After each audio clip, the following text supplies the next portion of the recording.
didn't work. Anyway, and we're not even live yet. Oh, damn it. Oh, there we go. You are live. Hey, Yep. welcome. Live. Okay. Welcome, everybody, on attempt number 2 for Talking Niagara this morning. Okay, so sorry about that. Don't know what went wrong. Everything froze up here, just died. So, Yeah. welcome Technology is to wonderful when it works. when it works, yes. Yeah. And we hate it. We hate it to death when it stops working. Yep. I think there was a show last week you were cursing and swearing at something. You were doing something and you're cursing and swearing. And I think that's what people do nowadays. It's yeah. they start swearing and cursing at computers or whatever it is.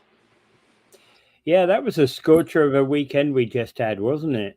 Oh, yes. I stayed in most of the time, other than going out to talk to animals just to make sure some of the animals were looked after, because some of them really shouldn't be out in the hot heat. Animals take it worse than we do.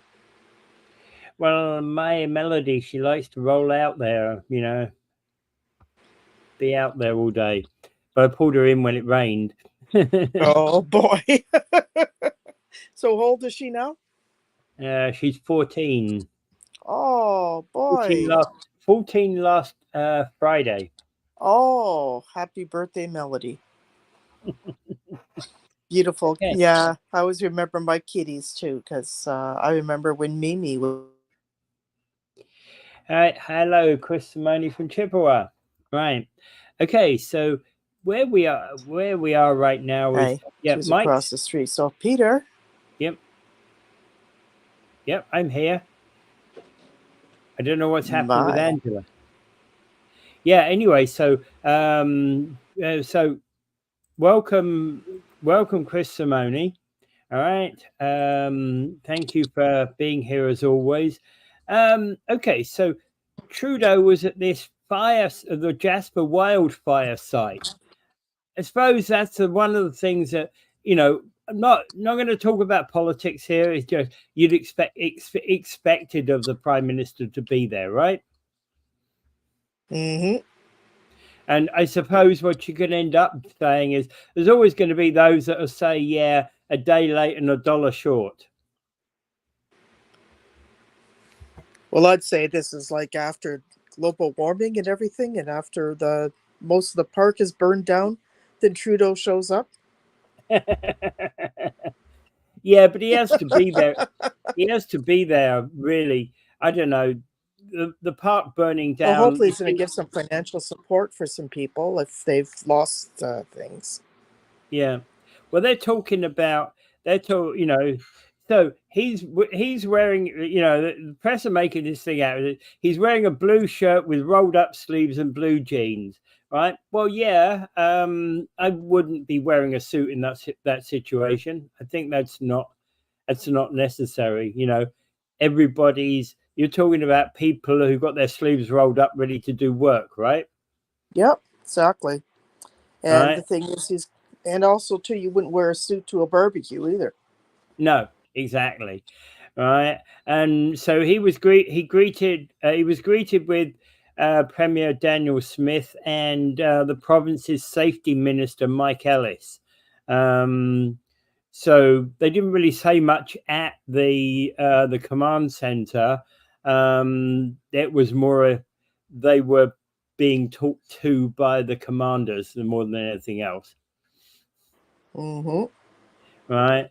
But after the meeting, both Trudeau and Smith told reporters there's a lot of work to do collaboratively with the federal government to help Jasper rebuild. Apparently, there's going to be more than 20,000 people evacuated from the town. Oh, boy. They seem Right. to keep doing this over and over and over again. Evacuation, more wildfires, and all the firefighters in the world landing upon different parts of Canada or the US to put out forest fires. Well, we seem to have the West seems to be all very dry right now. Yes, and I think we have to start looking at that there is a lot of this climate change, which is heating everything up. And there's not a lot of moisture, not a lot of rain out in that area. When we get rain, hey, appreciate it. Like we did yesterday. Yep. Yeah, we're Mind you, it supposed to get a wasn't. tornado, weren't we? Well, there was pictures I saw on the internet, on Facebook, of there being a tornado touchdown in somewhere around locally here, Fort Erie, I think. Yeah, Fort Erie is down at the, it was down the Walmart. There was a camper turned over. And then there were some people's roofs, a metal roof that got blown off. There's just seems to be a lot. It just was a very 3-minute job that happened.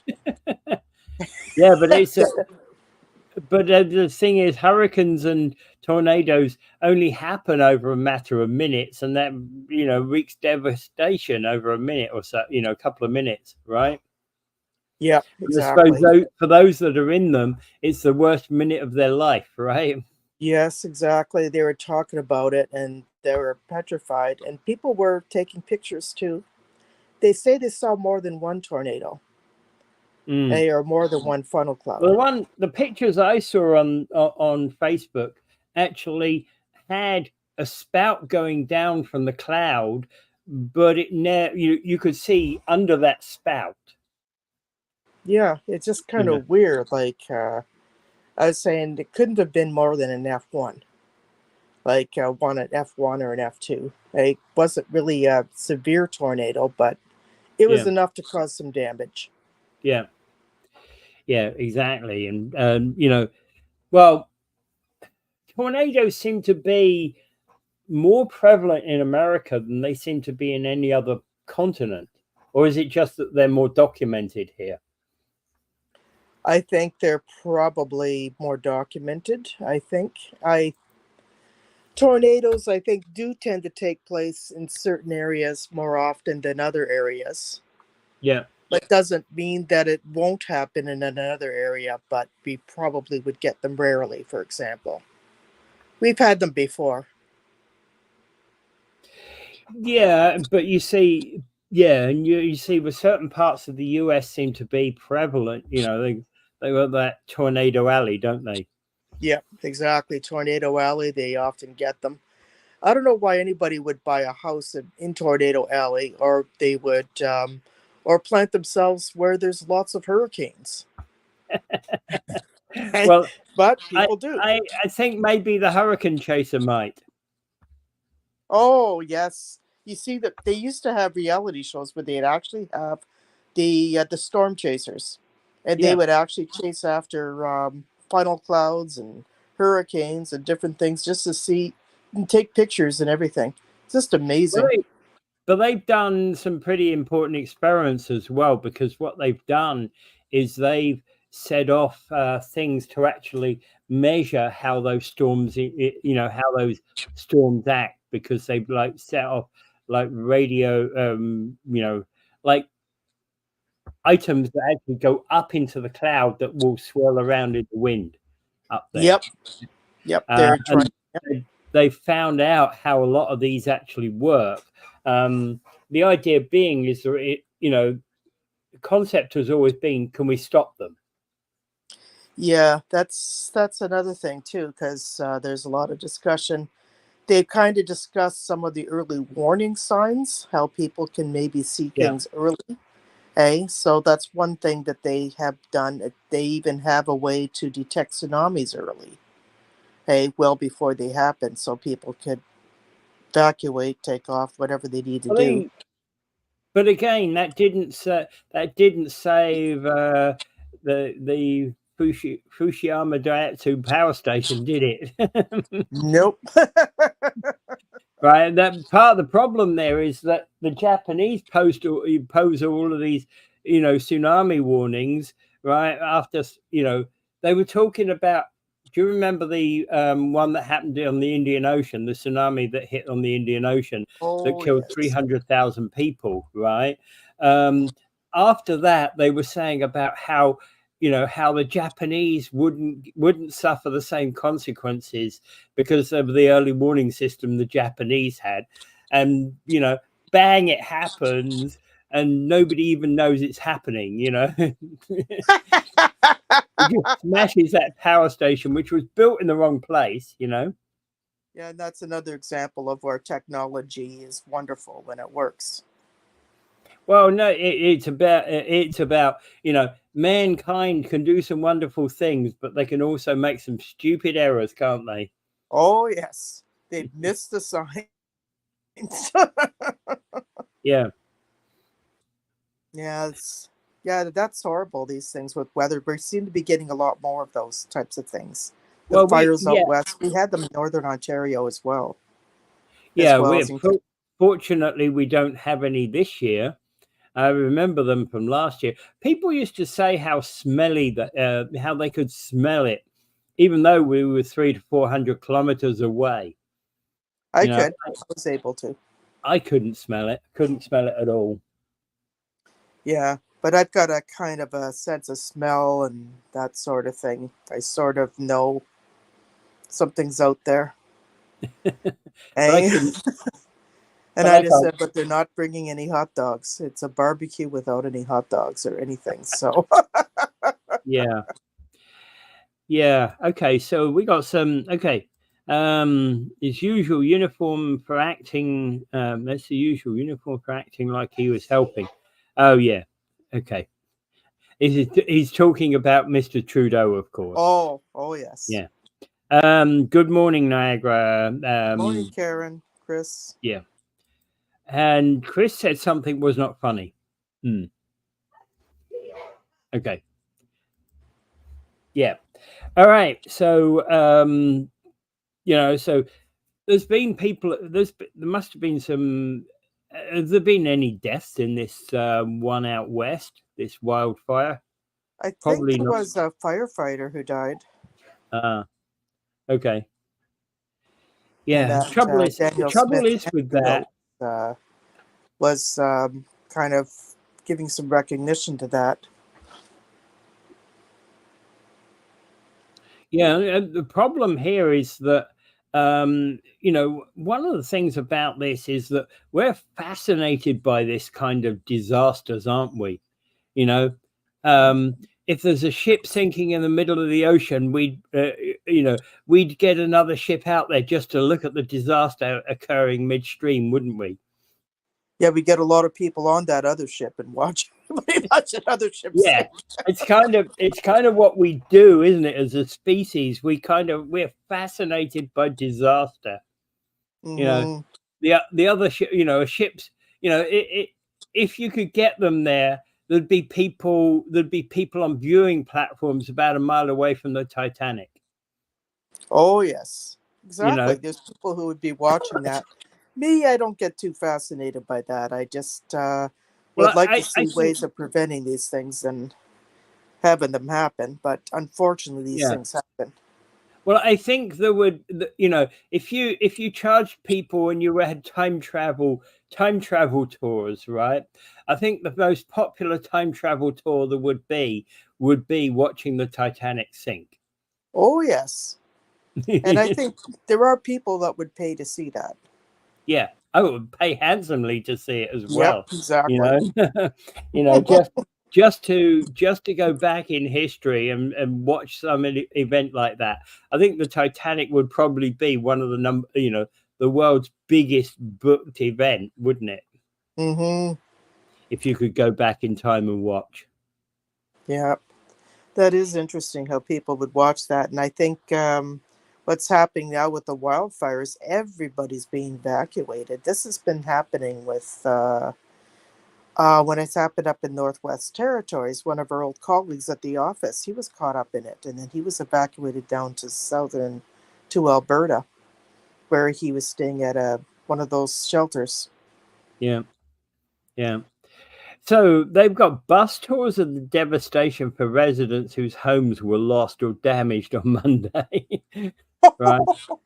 And also it was a 24-year-old who lived in Calgary, died on Saturday after a tree fell on him.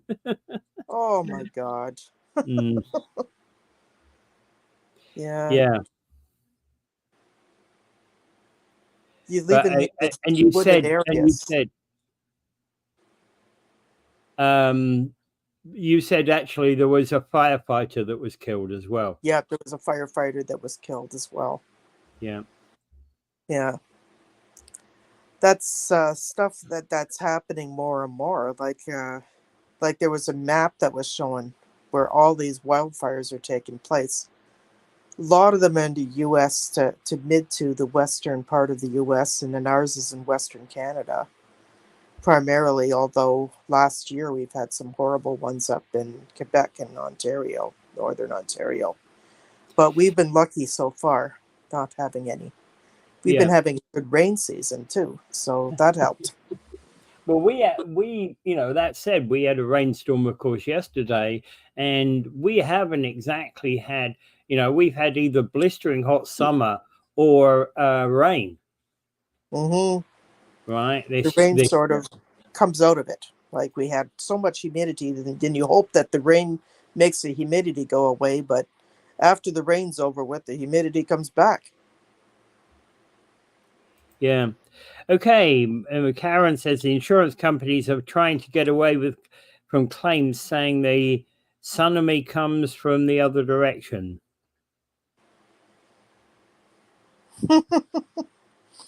Well, it's nothing new that insurance companies want to get away from paying claims. Yeah. Like they Well, love to collect premiums, but they don't pay off claims. yeah, it's like, well, collect your premium every time, and we'll complain if you don't pay. But as soon as it comes for us to pay out, hey, for your $5 million worth of damage, here's $1,000. Make do, will you? Yep. And this is really rich fodder for the legal profession, where we constantly have to fight Well, these insurance some companies. people, the only way you do get to deal with insurance is to fight them legally, isn't it? Yep, exactly. Because like they do have internal processes, but the best thing to do is just if they don't come close to what you're looking for, you need to. Most people tend to have to file a lawsuit. Very rarely these things get to court, but they take stages and they get to a Well, point where I you're think, going to settle. yeah, I think the thing is, given all the the trouble, given everything, all the procedures and everything, file your lawsuit early, Yes, exactly. right? Because what you don't want to be doing is like, hey, the time's run out on this, and insurance claims the time is very short. Yeah, Typically yep, you've got to keep the thing running. yep, exactly. Most of these things you get like an insurance claim. A lot of them, like if they take place in your home or something like that, it's a year as opposed to 2 years, and people are not always aware of that. Yeah.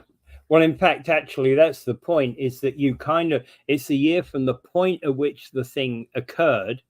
Yeah, So like if a flood you yeah, had your flood on September 10th, you have to file the suit before the next September 10th. yeah.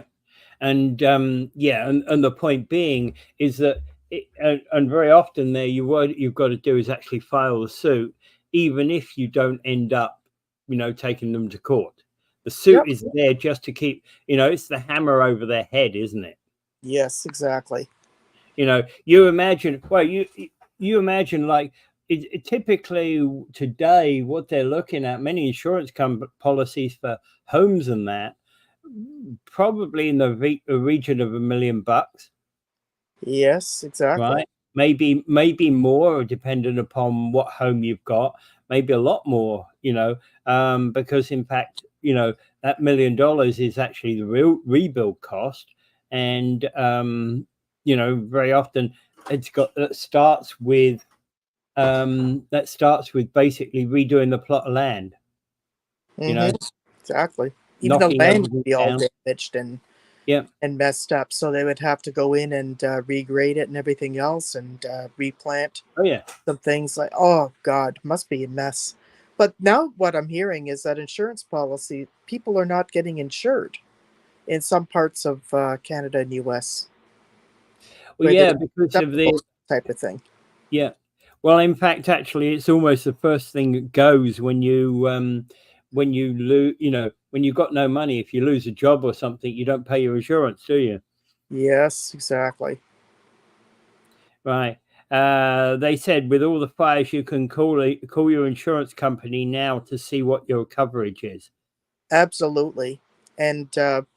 And bring it up just in case it's not, like, some people don't have what they call sewage backup insurance or flood insurance, so they need to put that in, hey, to make sure it's in before the flood happens. Yeah. Okay, so moving along, in Ottawa, there were 4 drivers that were charged with separate offences clocked at 160, 175, 173, and 156. You know, hey, if you're going to get caught at 156, don't get caught at 156. Be doing 175 or more. You know, you're going to get What your are they doing, car drag taken. racing? Yeah, this is stunt driving charge, right? Oh god. Although I think that's it's a crazy name to call it, but still, apparently, you know, I'm just kind of, I picked this one up because my thinking was, hey, is this just us people going insane? I think so. Not obeying the speed limit. There's a difference between not obeying the speed limits and going, let's say, 125 and going 175. Yeah, exactly. When you're going with the speed of traffic and everybody around you is going 120, 125, that's not disobeying the speed limit because you're not disrupting the flow of traffic. But when you're starting to go 175, you're putting everybody's life at risk. Now, I've been on the highway and I've done that speed, right? I've traveled at 120 safely before, right? Yep. But German highway, no speeds, different kettle of fish, right? Yep. I We think the don't go. Autobahn is very different. Yeah. Oh, yeah. Very, very different. And our roads are not built for the same speed, right? Yeah, exactly. And I Typically, think also German people, they're not. I guess when they get trained and they grow up on the autobahn, they're not going to treat it like people around here treat it. yeah, yeah. Well, it's an interesting, it's an interesting difference, but it's like we had 2 cars that could do 140 mile an hour. So, and I also had 1 car that could do 155. So, there you go. Wow. Yeah. And apparently that one was only computer controlled. Mm, wow. Right. So if you took the computer control off, you could do a lot more. Yep, definitely. The Right? computer controls probably put some limit on it. Yeah. Well, that was one of the things apparently that some of the German car manufacturers did in order to actually get support from the Green Party back in the day. Yeah. But okay, so doing, and one of these drivers, he did 156 kilometers an hour in May and being stopped again on the 417 again, right, for the second time. Oh boy, these people don't never learn. Yeah. Well, the question here is like, there's the rules are out there that you'll get your car taken away, right?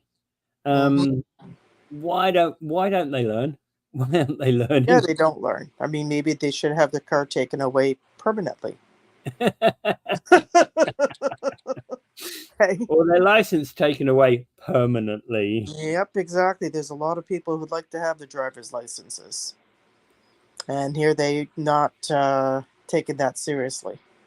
Yeah, and that I think is part of the challenge here, is that they're not really taking they're not really taking driving seriously. Of course, when they get their license, so I don't know, there probably ought to be something for repeat offenders, of this Absolutely. nature, right? Where it gets like progressively worse discipline. Yeah.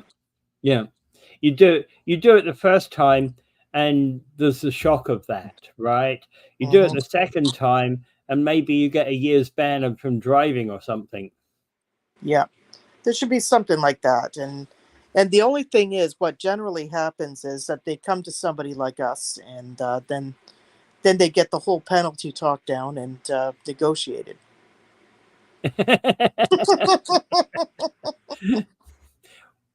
Yeah, one of the reasons why I don't do that kind of law.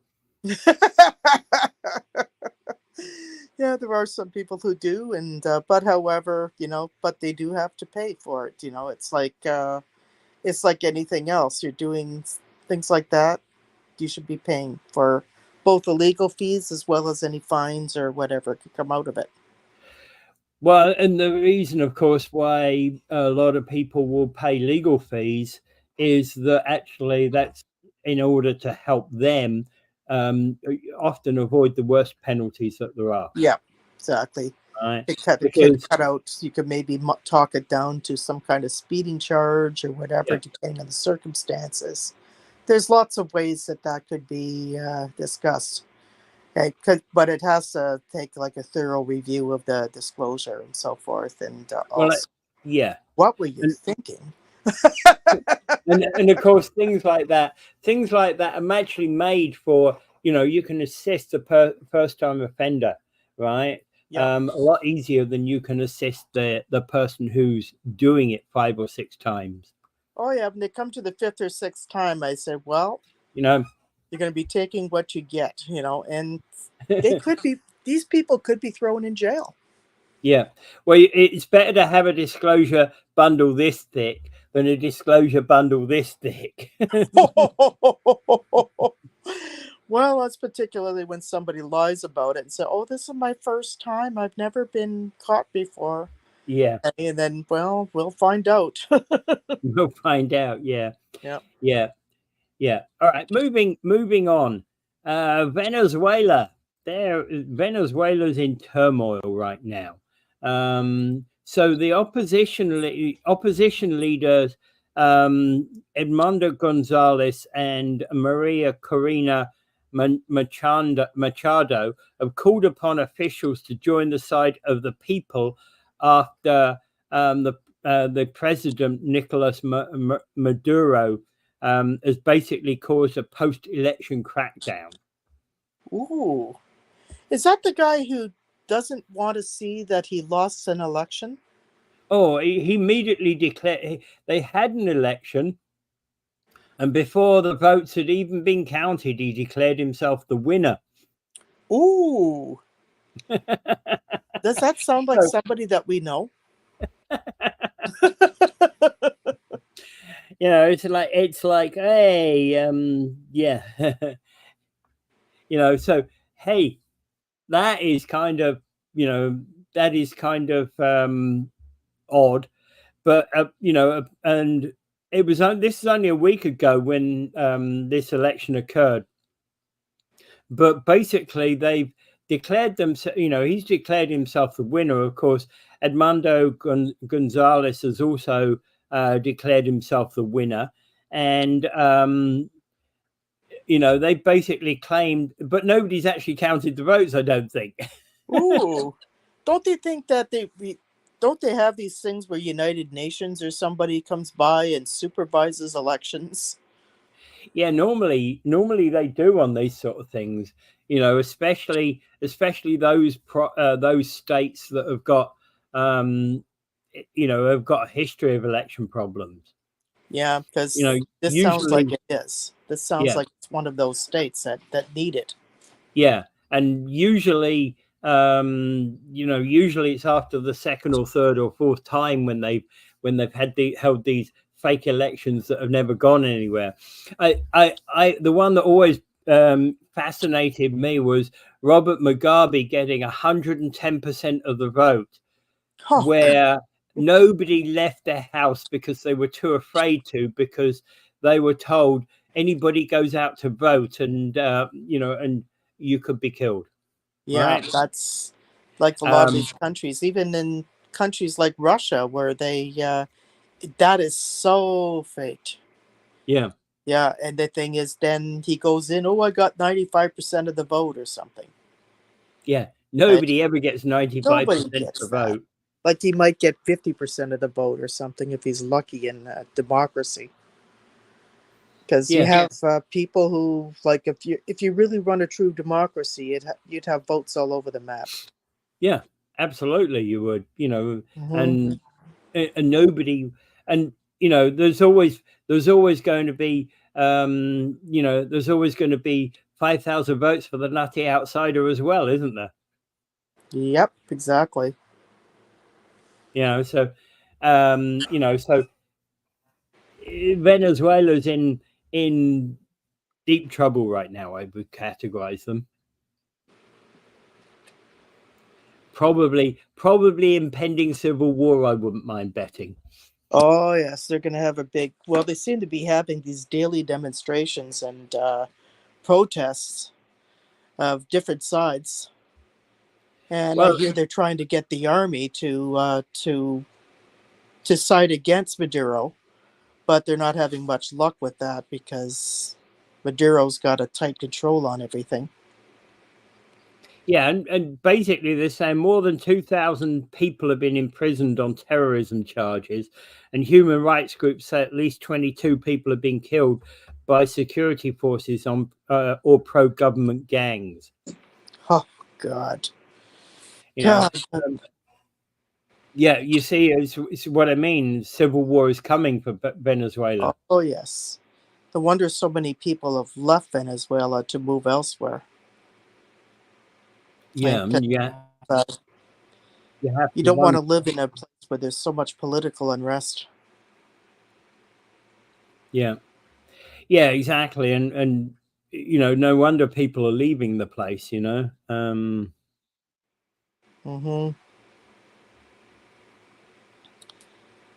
It just kind of reminds me how this could so easily happen here. We've had that with Donald Trump thinking that he won the election that in 2020 election. So he decided that he was going to go over the place. They had the January 6th insurrection attempt, and then they had all these lawsuits trying to overturn it. Like, Yeah. oh my Well, God, the worst about that is some of those this is lawsuits never going to stop. some of those lawsuits are still ongoing, aren't they? And we're 3 months away. We're 3 months away Yes, they're from the still ongoing, 2020. well into Yeah, the next three presidents. yeah. And we're It's what, still 3 months going even away into from the the next president. yeah. We're months away from the next election, and they're still talking about the lawsuit from the old election. Yeah, But then again, exactly. This is the Americans seem to do this all the time. You remember the Florida incident with was it Bush, the first Bush? oh yes, that's another one when they had to go to the Supreme Court to determine who won. Yeah, With and it was how all they about determined what was a vote, what was. yeah, it was all about the chaff on the was the hole punched correctly? Is a floppy bit of paper in the hole punch a valid Yeah, vote? yeah, the hanging chads. I remember that one. Yeah, yeah. What are we into? What's wrong with good old fashioned paper, pen on paper? Exactly. Like this is like be very exact and then have proper counting. Hey, that people, you get both, like both parties or all parties that get to this watch this, and like in our election system, we allow the scrutineers in to look at it, and they can watch the counts, and they can make sure that people who come in are also eligible, that there doesn't seem to be any chicanery going on. Yeah. Oh Okay, yeah. but but they were going around. They were talking about the voting machines people were using, and then of course the voting machine people, the makers of it, went to court and they sued Fox News, and Fox News had to make out a big, huge settlement. Yeah.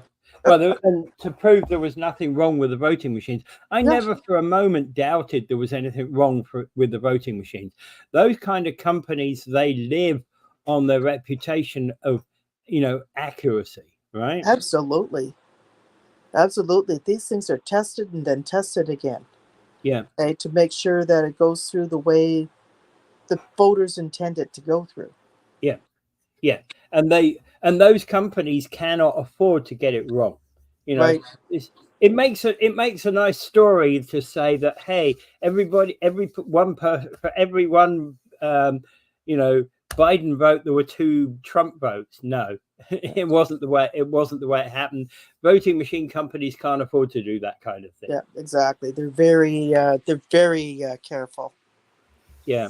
And this whole question about Venezuela is like, didn't even, the vote didn't matter. It's people went to the polls, they stuck their poll in the thing, and hey, I'm the continuing president, even before the vote is even counted. I won, and the voting day hasn't even passed. Yeah. Polls haven't even closed, and I've won the election. Why these people get like that? They just seem to have this, I guess, a sense of entitlement.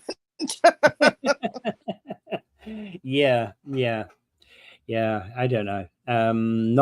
I'm not so sure that I like that kind of stuff. Yeah, I'm glad I don't live in Venezuela. Like, this guy was kind of a dictatorship, and he ran his country like a dictatorship. Yeah. So of course the polls and elections and everything are managed by that government. Right? So he can make them say whatever he wants them to say. Yeah. That's sad. That's actually a sad part of all of this. Okay, so moving on, there's a petition by 1,100 people in Niagara-on-the-Lake calling for them to reverse decisions about allowing the hotel on the Parliament Oak property, and particularly that one.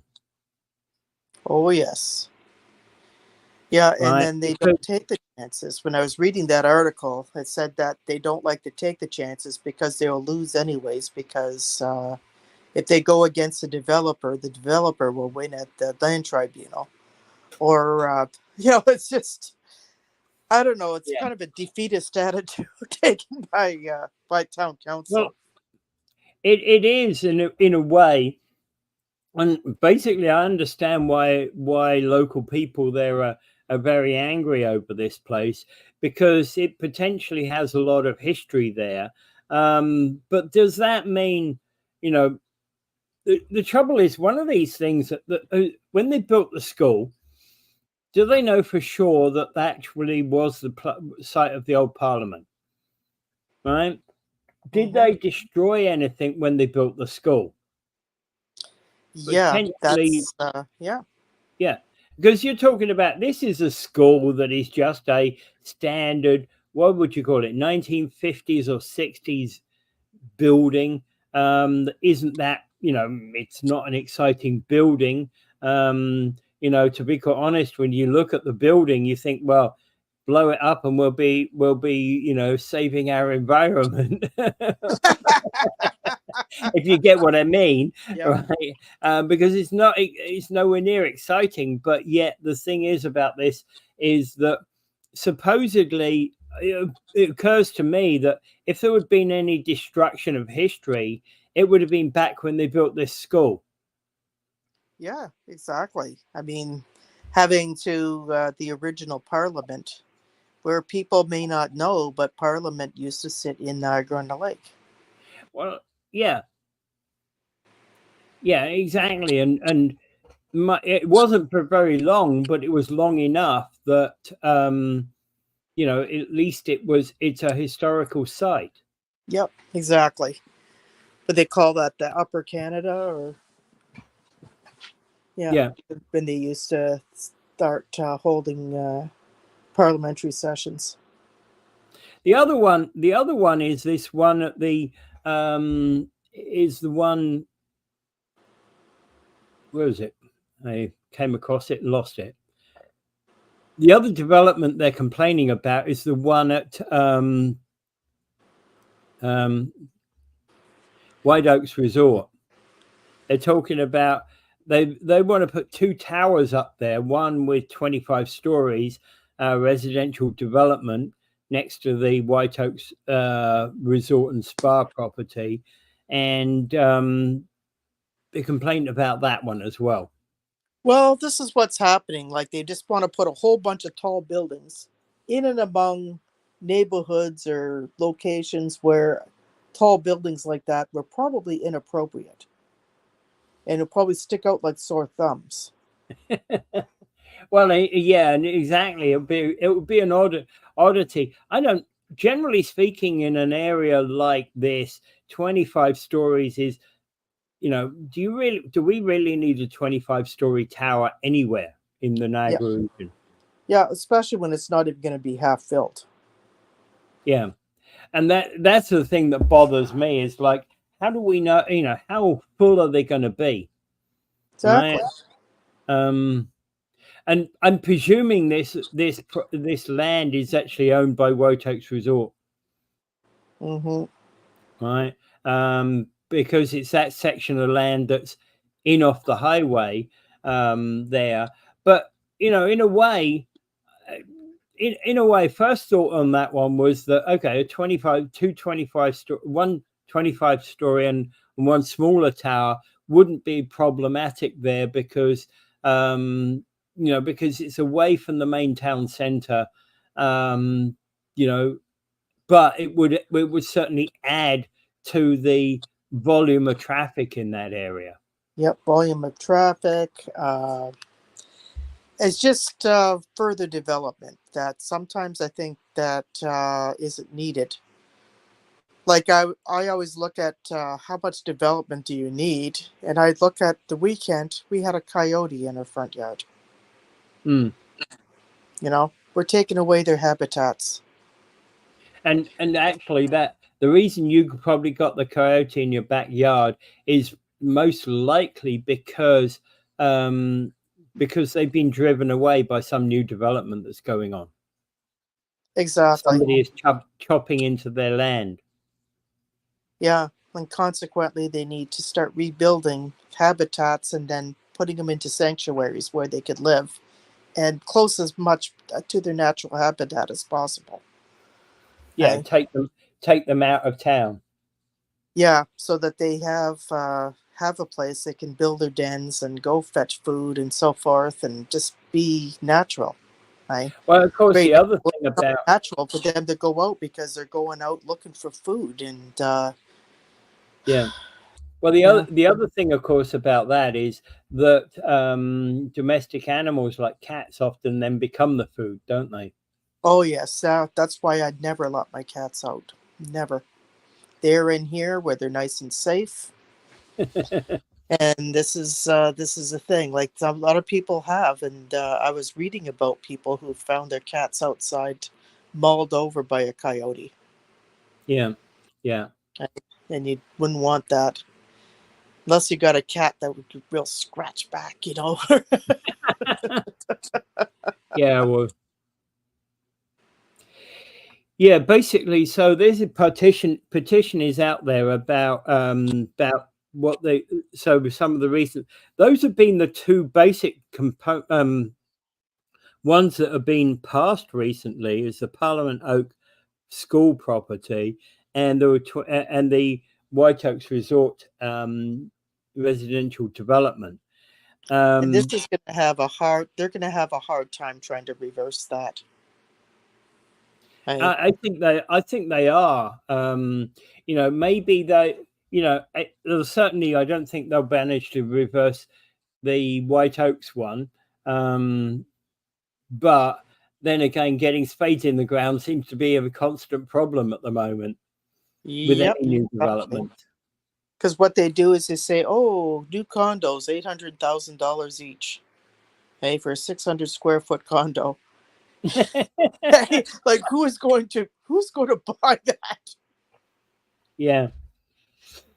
I mean, it's not even got 12-foot kitchens, so ceilings, so you could put, you could have a double height room in it. You could Exactly. build yourself your own tiny home inside one of them. Yeah, Yeah. but they're not even got Especially that. the one downtown when they don't have any parking. Hey, so like where are their minds? Yeah, yeah, the whole parking issue is, in a place like Niagara where parking, well, actually the White Oaks land, they've got parking there. Yeah, they'll probably have parking built into it. Yeah, they have parking in that one. That I saw the plans on that one. There's certainly parking built in, enough parking for the relevant people, because that's far enough out of town that you got no choice but to have parking, really. Yeah, exactly. And I think also the problem with that, it contributes to the urban sprawl that we're trying to avoid. Well, it's a weird one because, in fact, actually, that land, it's counted as Niagara-on-the-Lake, but most people would view that land as St. Catharines, wouldn't they? Yes, exactly. Particularly because it's pretty close to a lot of things in St. Catharines. Yeah, And then the and Outlet Mall is also technically in Niagara-on-the-Lake too. yeah, and I was going to say it's around the corner from the college. Now, the only people who are going to be walking out of there is if you happen to be a lecturer at the college or something. Exactly. Right, unless half those going to be student homes. Yeah. Yeah. Do you think students would be able to afford those condos? Gee. Yeah, not a chance. Not a Not a chance. chance, Yeah, not a chance. I can't see it. Like I'm starting to wonder because the affordability crisis is affecting the ability to keep these condos going. Right. So Gary Wilkins says, let's hope Joyce Morocco is involved in the building of those condos. Oh, wasn't she involved with that other one that you were talking about in Welland? The Never Trust one, yeah. Yes, the Never Trust. Yes. Seems to be a lot of these developers just coming in there for a quick buck. And they have the name Trust in them, in those companies. You notice that? Yes, exactly. They've Trust. always got the name Trust in built in there somehow. Yep, that's like these batteries, like Ever Ready. I call them Never Ready. Yeah, it's kind of weird. I remember the time when Ever Ready batteries were, the only ones you could get, and when you got, so you never knew how bad they were until they came out with newer types of batteries, and you were, why did I buy Ever Ready batteries for the last 25 years? I mean, because they never worked for very long. They'd leak all over the place and ruin your stuff. I remember those days. And then they came up with Duracell and Energizer, the Energizer Bunny, with the drum set going by, and then Duracell. Yeah. I know, it's weird, but you see, before, when we had the old ones, it really made you wonder, and you never knew that there was anything better, right? Yeah, exactly. Like this is when you start. They're just starting to make these things. Gary says he feels for us working in St. Catharines because he fears all the people for all the people of that city. Well, St. Catharines is it used to be called the Garden City. For people who aren't familiar with St. Catharines, it's now become the Garbage City. Garbage City. Yeah. Unfortunately, there's a lot of problems, but I guess there's a lot of problems in every city now with homelessness, and it's not even just in the downtowns. It's located everywhere. Well, exactly. And the thing is that, you know, what can you do about it? Yeah, Homeless exactly. encampments springing up everywhere, Yeah, right? they got all these new developments. They said, well, building lots of housing, but none of it is going to impact on the affordability of regular housing. Well, here's the interesting thing is, so they build a brand new tower. And of course, what's going to happen is around the walls of the tower, they're going to build shanty towns because those people who living in the shanty towns couldn't afford to live in the tower anyway. Yep, exactly.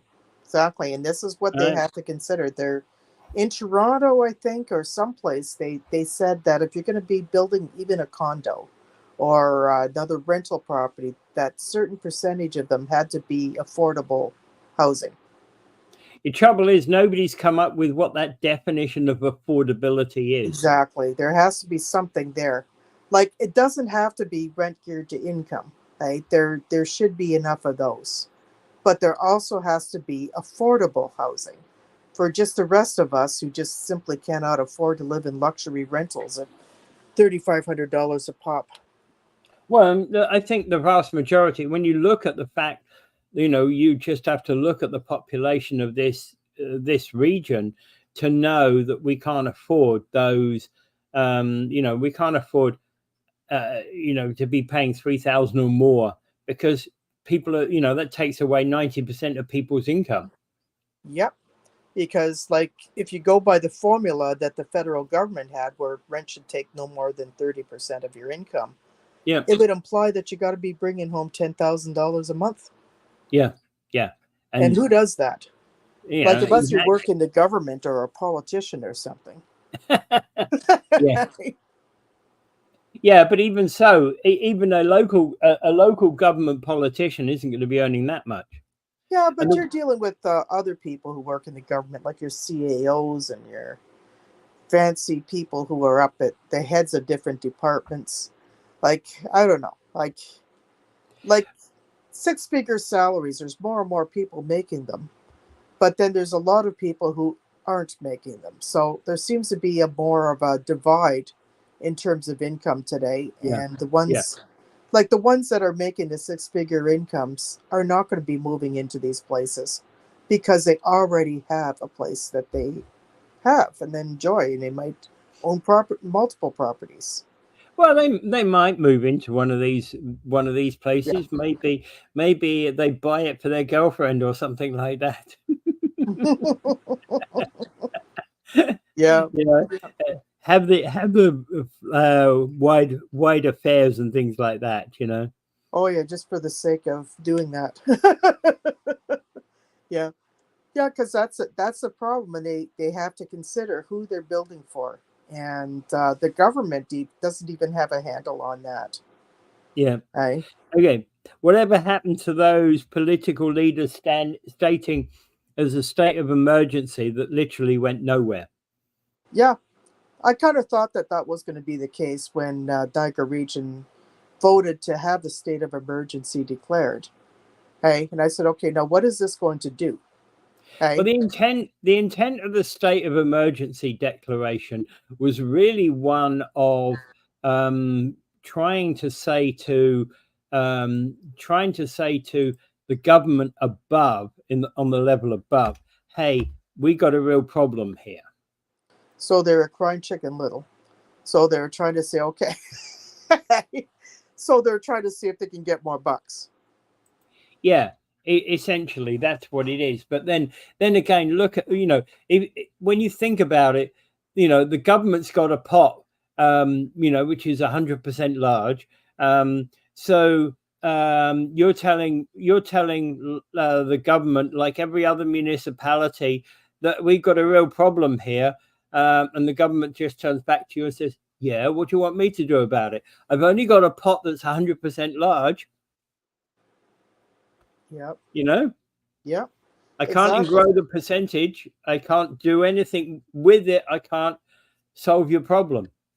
Yeah, especially when every municipality in Ontario is suffering in the same way. Right? You'd have People in Ottawa are having issues. People in Toronto are having big issues. Kingston, Kitchener. There's tent cities all over the province. And nobody can actually enumerate the numbers of them. And then there's a lot of hidden homeless. Right. Chris Simone makes a point that about 30 years ago, we stated that people shouldn't be working more than 40 hours a week, right? And that should be enough to pay the bills. For thousands of years before that, people were mostly always working. Yep. So making an executive decision here, we're open on Saturdays, aren't we now? Yep. Nope. Like the thing is, people shouldn't be working more than a certain amount per week. But nowadays, what's happening is the jobs may not require you to do that, but people are having to take 2 jobs, or 3 jobs to make ends meet, and that shouldn't be the case. People should be able to get by on the one job. Yeah. Exactly. All right. Anyway, I think we can kind of call it quits at that point. We had a bit of an issue this morning with the first attempt to get through. We didn't failed miserably. Don't know quite what happened, but hey, we're back here again. We're on. We're on, and we got going eventually. Yeah, and it works perfectly well on my cell phone. Yeah, that's because probably my computer right. doesn't want to allow it to get through the internet this morning. Sometimes it works wonderfully, and I could listen to whole series of Talking Niagaras on my computer. Then other times the internet just decides, I don't want to work today. Yeah. I don't know what happened, but everything froze up even for me. Yeah, so there could have been both of us. Maybe there was a region-wide internet problem, but Yeah, hey. there's always that too, because I've been having that, and then during the weekend my computer worked fine to do a few things, and then once I've completed that, then just this starts causing problems again. I have to do something about that because I want to have better internet than that. Yeah. Oh yeah. Yeah, I don't know what's going on there. Yeah. Yeah. All right. Well, thank you guys for coming and listening to us for today, and we'll be back tomorrow, I guess. Yep, we'll be back tomorrow. Same bat time, same bat channel. All right. Bye.